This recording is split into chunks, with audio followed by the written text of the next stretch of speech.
So I just finished reading this book for the podcast, and it's called Kindness and Wonder: Why Mr. Rogers Matters More Now Than Ever.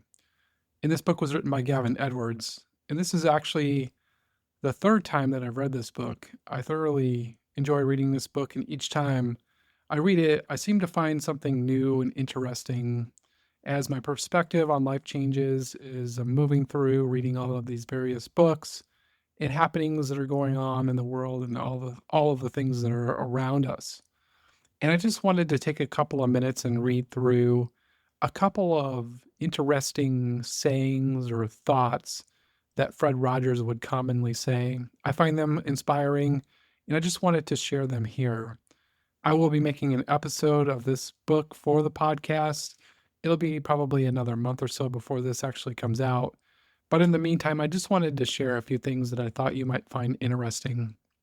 And in a few of these, I'll just pause for a couple of seconds after I read them because I think some of them are pretty deep and warrant just a couple of seconds of reflection and contemplation.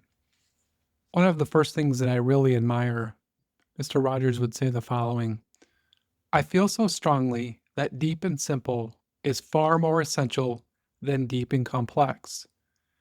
And just as an example of this, in 1970, Hallmark invited Mr. Rogers to design a Christmas display for its flagship Manhattan store. Other celebrities also contributed elaborate Christmas set pieces, what one observer called phantasmagorical decorations. Mr. Rogers' offering didn't sparkle or spin or blink. It was a small Norfolk Island pine tree, planted in a transparent box so that its roots would be visible and completely devoid of any decorations or ornaments. The display had a plaque with a message that was simple but deep: I like you just the way you are.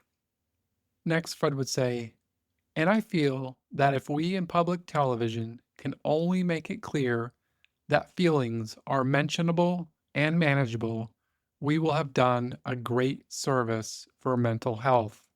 Amen, Mr. Rogers. The next one I love is super powerful. One thing that evil cannot stand, and that is forgiveness.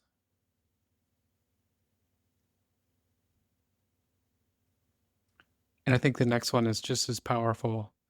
What is essential is invisible to the eye.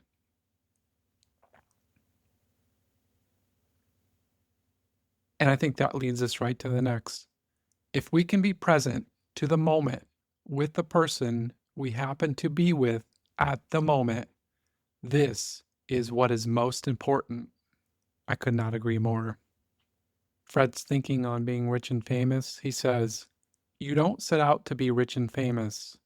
What you set out to do is help others. If that comes later, it's okay, but always help others. That also reminds me of Henry Ford that said, profit is a result of service.